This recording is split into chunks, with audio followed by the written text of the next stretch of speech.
Boa noite. Boa noite. Diazinho frio, né? Depois de um jogo, muita gente não quis vir, ou não pôde vir, ou ficou com receio de vir, né? Mas é como o jovem ali disse, né? A espiritualidade está sempre presente, está sempre no nosso meio, na nossa casa, assim como os nossos mentores também. E hoje me coube falar sobre espiritualismo e espiritismo, tirado da introdução do livro dos Espíritos. Tá? Então, nós vamos abordar algumas coisas aqui. Vamos fazer uma retrospectiva. Se nós olharmos ao longo da história de todos nós, de todas as religiões, de todos os países, se a gente olhar bem lá atrás, antes de vir Jesus, antes de vir Moisés, toda a humanidade sempre teve a necessidade de acreditar num ser superior.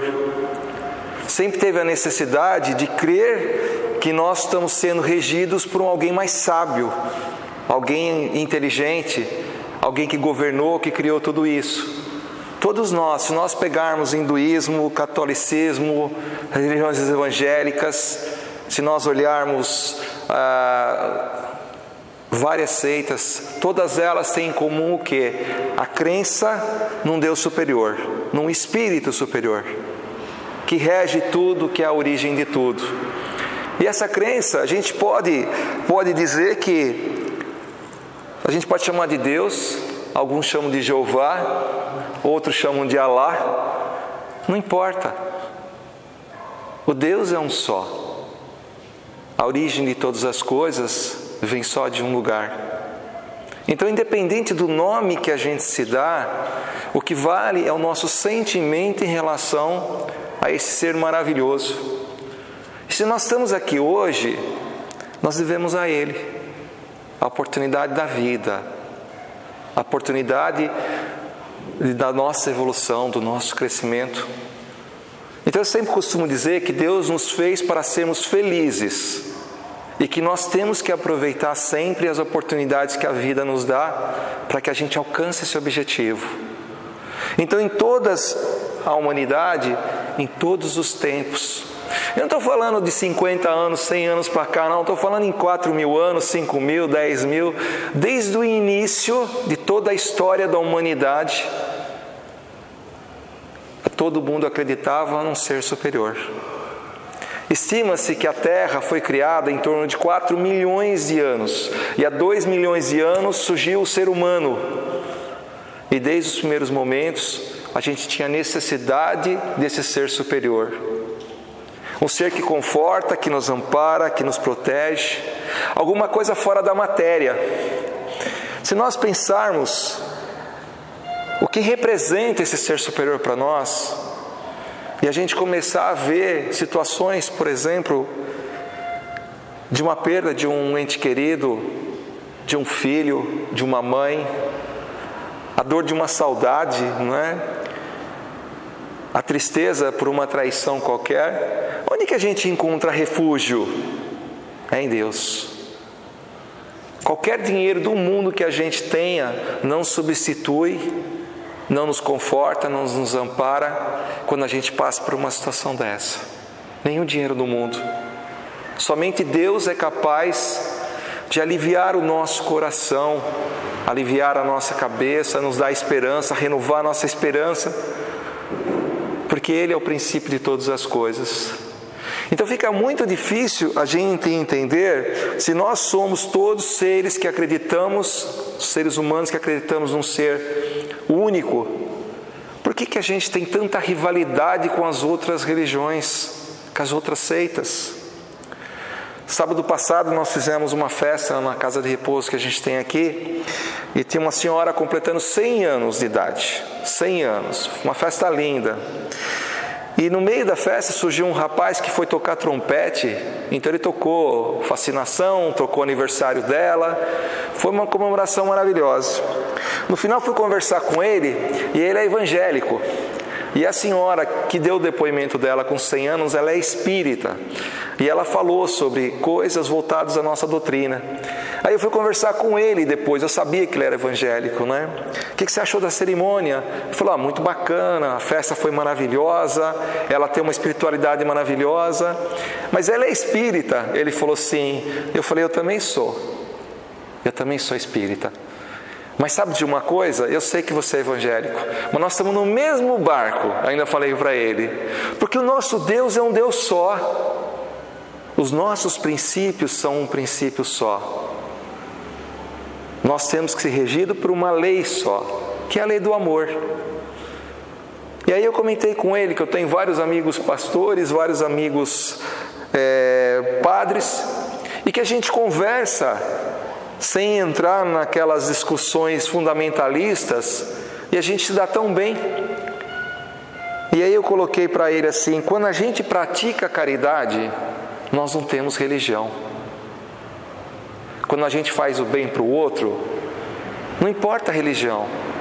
Se você vê uma pessoa necessitada, alguém que precisa de um carinho, de um apoio, de um amparo, você vai fazer isso só porque a sua religião lhe pede? Não, porque você tem convicção que aquilo seja certo.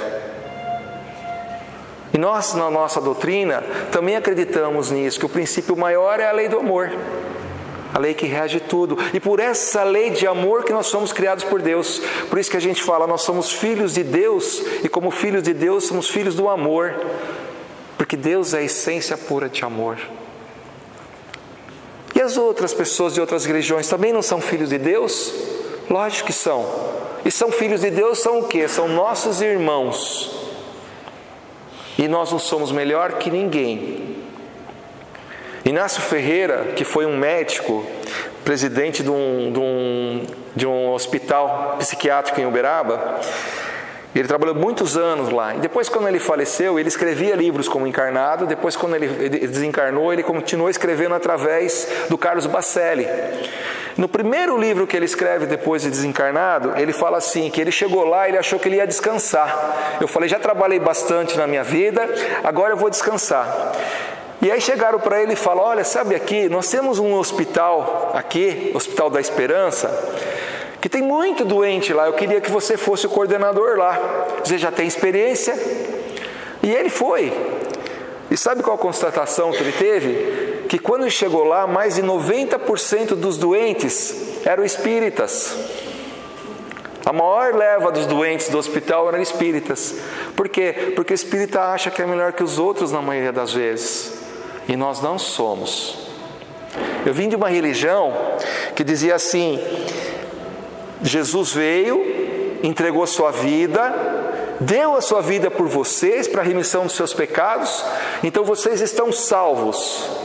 Aí eu começava a pensar assim, quer dizer que eu estou nessa religião, eu posso mentir, eu posso roubar, eu posso enganar, eu posso fazer fofoca, e porque eu estou dentro dessa religião eu estou salvo? E aquilo foi cutucando a minha cabeça, eu falei, tem alguma coisa errada, não é assim que a coisa funciona. Aí quando eu vim para o Espiritismo 6 anos atrás, que eu comecei a entender, o que salva não é o sacrifício de Jesus. Ele foi lindo, maravilhoso. O que salva é nós conseguirmos fazer aquilo que Ele nos ensinou. Essa é a nossa verdadeira salvação como cristãos. Que a nossa verdade, a nossa salvação é exercer aquilo que Ele nos deixou. É isso que salva. E Cristo não pregou religião. Ele queria que todos nós fôssemos irmãos, que um ajudasse o outro, compreendesse o outro. Então, em todas as religiões que acreditam em Deus, são chamadas religiões espiritualistas. E espiritualista, então, é todo aquele que crê num espírito superior, que crê em Deus, que crê em espíritos adiantados, como a gente acredita nos nossos mentores, nos mentores da casa. Então nós, dentro da nossa doutrina, nós somos espiritualistas. Então a definição que se tem no livro dos Espíritos é exatamente essa, que o espiritualista é aquele que acredita num ser superior. Todos temos, assim, essa crença, essa fé, todos nós acreditamos nessa existência desse ser superior. E todos nós acreditamos que sabe que nosso corpo é passageiro. E que a nossa vida não termina aqui, não termina no momento do nosso desencarne. gosto muito de uma história. Tem um palestrante lá do Rio Grande do Sul. Ele estava em casa tomando um chimarrão no sábado de manhã. Aí vieram duas pessoas de uma religião com aqueles livrinhos na mão, sentinela, que vocês conhecem, os nossos amigos Testemunho de Jeová, são os nossos irmãos Testemunho de Jeová, e aqui não há nenhuma crítica, porque eles fazem na maioria das vezes um trabalho corajoso que nós não temos condições de fazer ou a gente não faz. Então eles são exemplos sim. Nós estamos não discutindo a forma ou aquilo que eles acreditam, mas o trabalho que eles aplicam na vida deles é fantástico. E eles chegaram, esses dois amigos, essas duas pessoas, um bem idoso e o outro um rapaz, perguntou para esse rapaz: você tem religião? Ele falou: tenho. Que religião é a sua? Ele falou, eu enchi o peito, né? Falei, agora é minha vez. Eu falei assim, eu sou espírita. O mais velho deu 2 passos para trás. Por quê? Porque muita gente ainda acha que o espiritismo é uma religião do demônio, da coisa ruim. Aí esse rapaz insistiu, não, mas se você é espírita de tambor? Ele falou, não. Tambor é candomblé, umbanda, não é? Ele falou assim, não sou espírita de tambor. Na minha doutrina não tem hierarquia. Todos nós somos iguais. Aí ele insistiu, então se é assim, você é espírita de Allan Kardec? Ele falou, Allan Kardec é nosso doutrinador, o nosso codificador. Aí ele, não satisfeito, falou assim, você acredita então na reencarnação, né? Ele parou, olhou, falou, vou pegar essa pessoa agora. Ele falou, não, eu não acredito na reencarnação. A pessoa ficou olhando para ele e falou, como? Você é espírita, você não acredita na reencarnação? Falou assim, não, eu tenho convicção que a reencarnação é uma lei natural. Por que ele falou isso? Porque quando a gente diz que acredita em alguma coisa, nós estamos ainda dando abertura para a pessoa questionar. Quando a gente diz que a gente tem convicção, não tem discussão. E ele tem convicção, como nós temos que ter convicção, que a reencarnação é uma lei natural.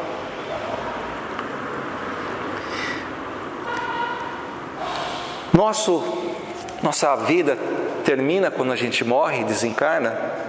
Não, né? E por que não termina? O que é que continua quando a gente desencarna? O nosso espírito. Alguns chamam de alma, né? Que a alma é quando está dentro do corpo físico e o espírito quando está desencarnado. Existe alguma diferença nisso? Nenhuma. É tudo igual.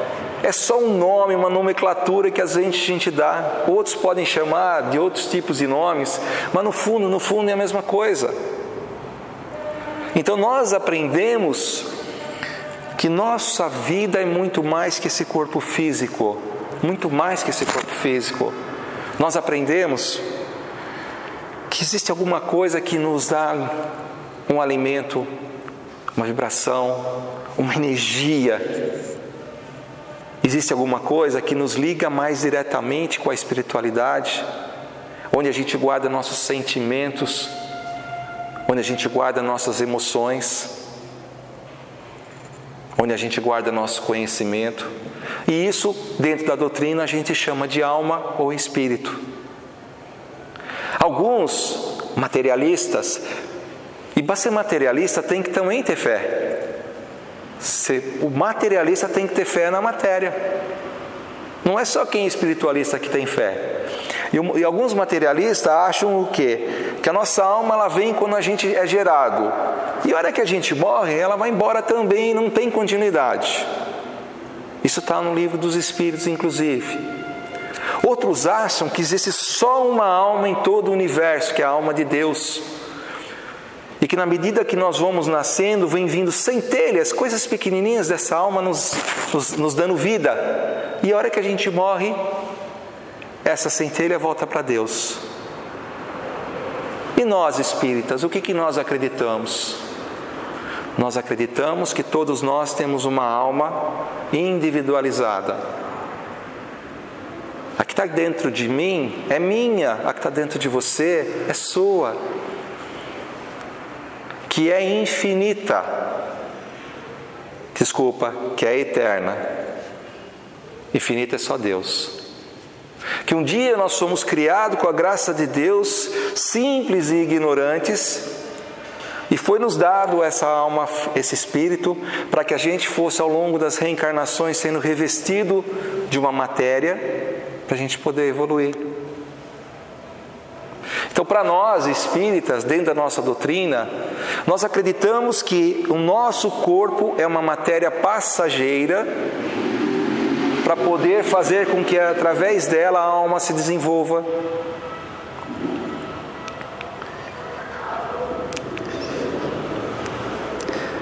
Chamar de espírito, de alma, que importa?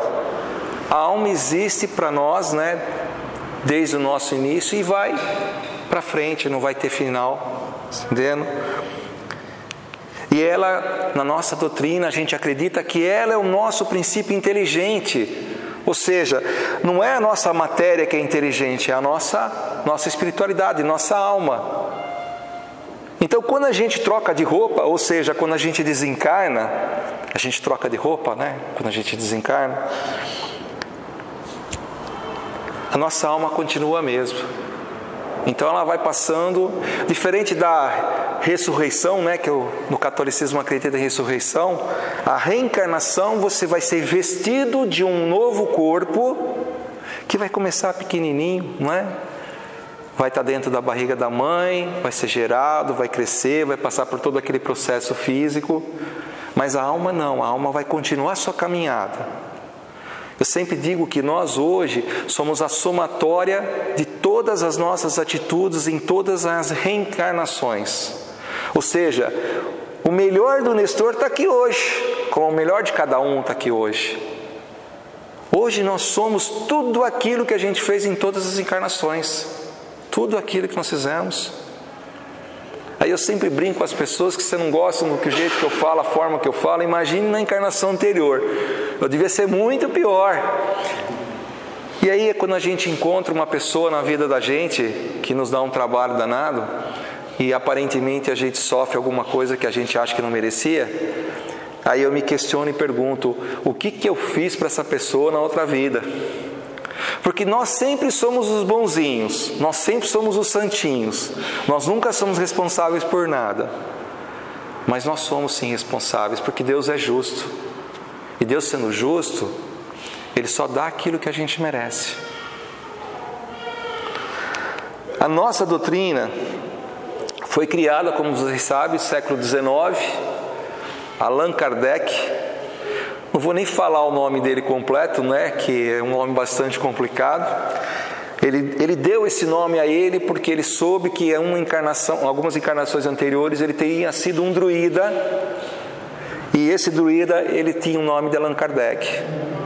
Inclusive, segundo estudos que se tem, na época que ele foi druida, aquele que nós conhecemos como Eurípides Barçanufo também conviveu com ele naquela época, também foi um druida. Você vê como as coisas se interligam?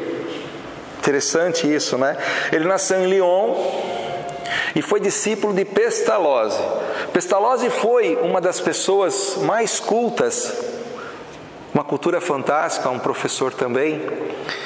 E ele acreditava que as pessoas não tinham que receber instrução impostas, que as pessoas tinham que ser convencidas da verdade.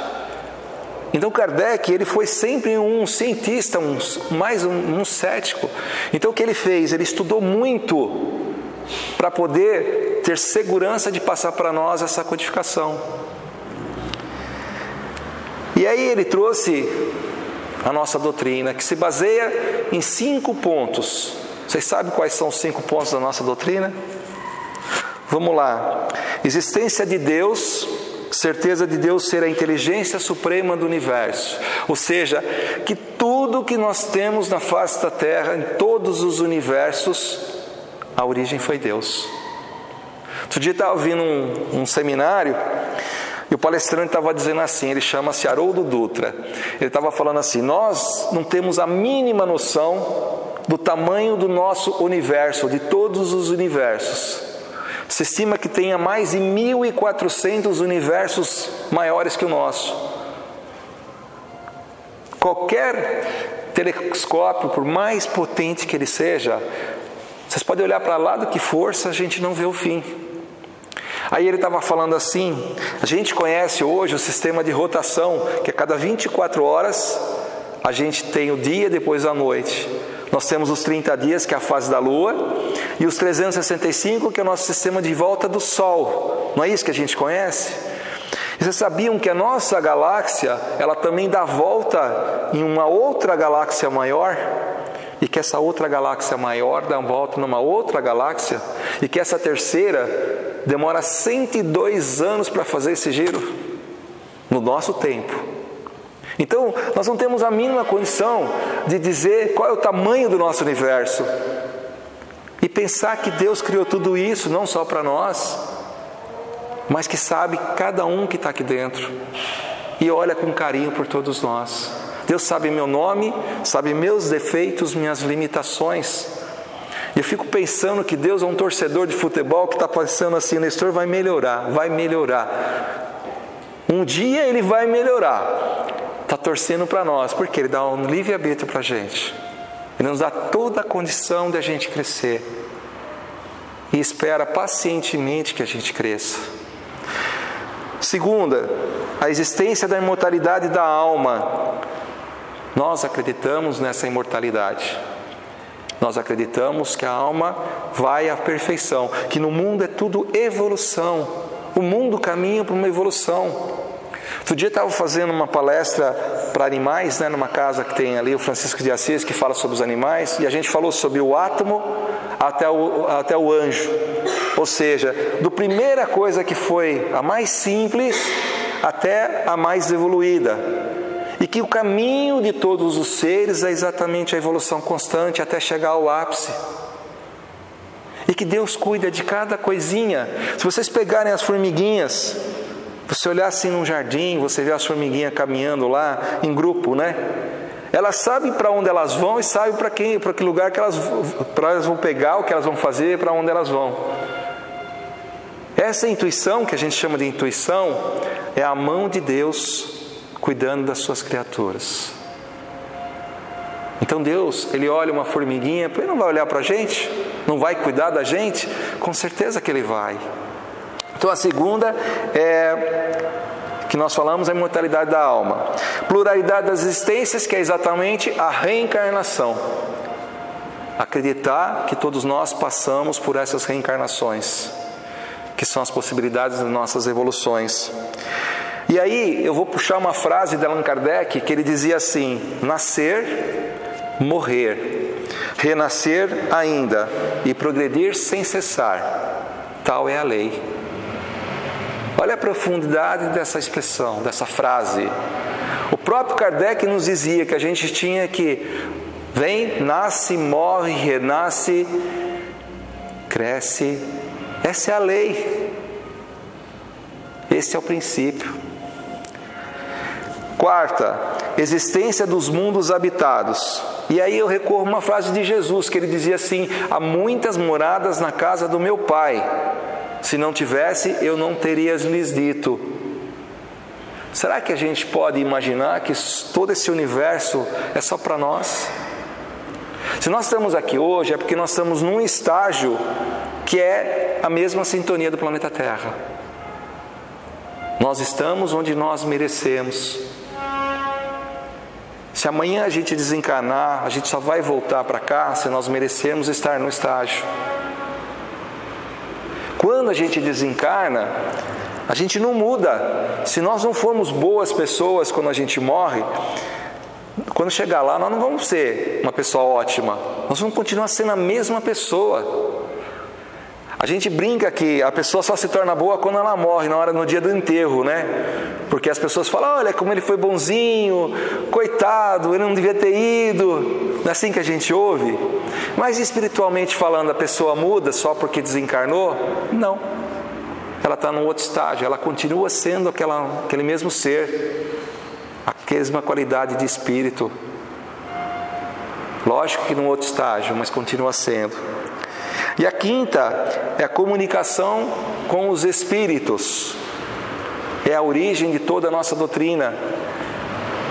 Vocês lembram que Kardec como é que ele começou a ficar curioso com a doutrina? Através dos relatos das irmãs Fox. Você já deve ter estudado isso ou ter ouvido falar. Uma casa que eles começaram a ouvir batidas. As duas filhas, né, do casal começaram a brincar, né? Eles ouviam as batidas, então eles foram lá, batia 2, 3 vezes, respondia 2, 3 vezes. Até quando a mãe veio, ela começou a perguntar a idade delas. E ela começou a receber a resposta com bancadas, batidas. Aí o que se concluiu? Que tinha um princípio inteligente, que havia uma comunicação entre os mortos, entre os encarnados e os desencarnados. Foi aí que Kardec começou a desenvolver a sua doutrina, começou a desenvolver o conceito que rege a nossa doutrina. Ou seja, nós temos sim condições de conversar com eles. Tenho vários exemplos na minha vida que me dão hoje a certeza de que isso realmente não é uma mentira, é uma grande verdade. E dia a dia, se nós observarmos, nós somos constantemente intuídos pela espiritualidade amiga, nos protegendo, nos amparando, nos orientando. Quantas vezes a gente está ali num caminho para fazer uma escolha errada e vem uma vozinha dentro da gente e fala assim: não faz isso, isso não é certo, vai para tal caminho.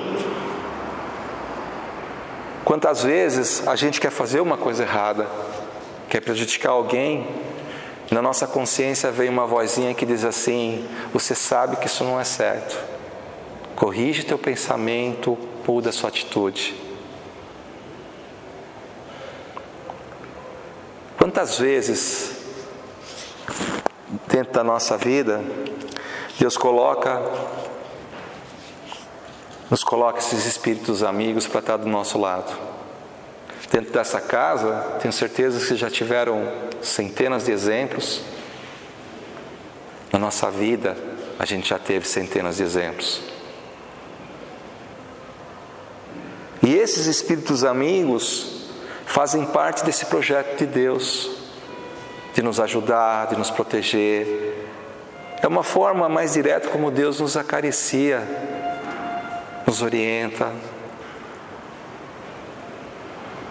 Um dia nós vamos passar dessa fase. Não sei se vai demorar para mim uma semana, um mês, 10 anos, 20 anos. Mas eu peço muito a Deus que quando isso acontecer,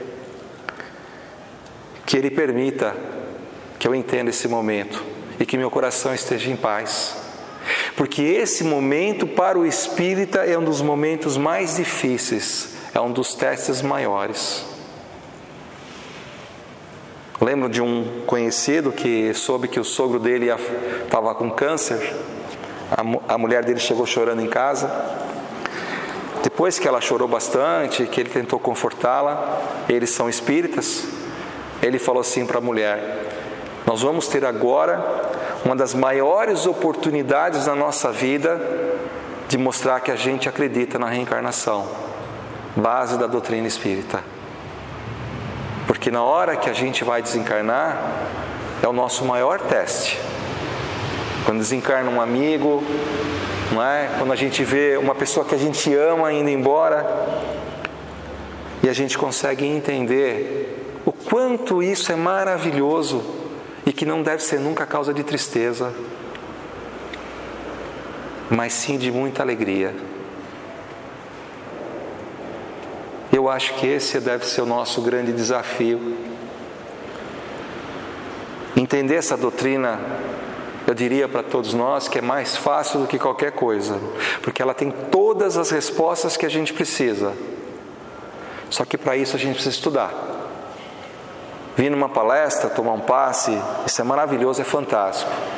Mas é importante que a gente estude, que a gente pesquise, que a gente vá atrás das informações. Então nós temos os livros da nossa codificação, Livro dos Espíritos, Evangelho, o que é Espiritismo, Obras Póstumas, Livro dos Médios, Revista Espírita. Só estou citando os 6 principais. E um grande número por aí de livros também, de uma qualidade muito boa, para nos mostrar qual é a nossa participação nessa vida, para que a gente veio. E aí a gente vai conseguir entender o sentido da nossa vida. Nós viemos para ser felizes. No entanto, a gente complica tanto, né? No entanto, a gente coloca tanta dificuldade na nossa vida. E a gente não precisa disso. Nós somos privilegiados dentro da nossa doutrina. Privilegiados. Nós temos todas as informações na nossa mão. Sabemos o passo que a gente tem que dar, nossa consciência nos apresenta isso. Por isso, quando a gente for para casa, vamos tentar refletir desse lado, né? Nós somos abençoados por estarmos aqui hoje nessa casa, por estarmos dentro dessa doutrina. E o que Deus espera de nós? Que nós apliquemos as verdades do Cristo, os seus ensinamentos. Porque quando a gente conseguir fazer isso verdadeiramente, não importa que religião eu seja, que eu seja católico, espírita, adventista, não importa. Porque eu vou estar aplicando a religião do amor, que é a mais importante para todos nós. Muito obrigado.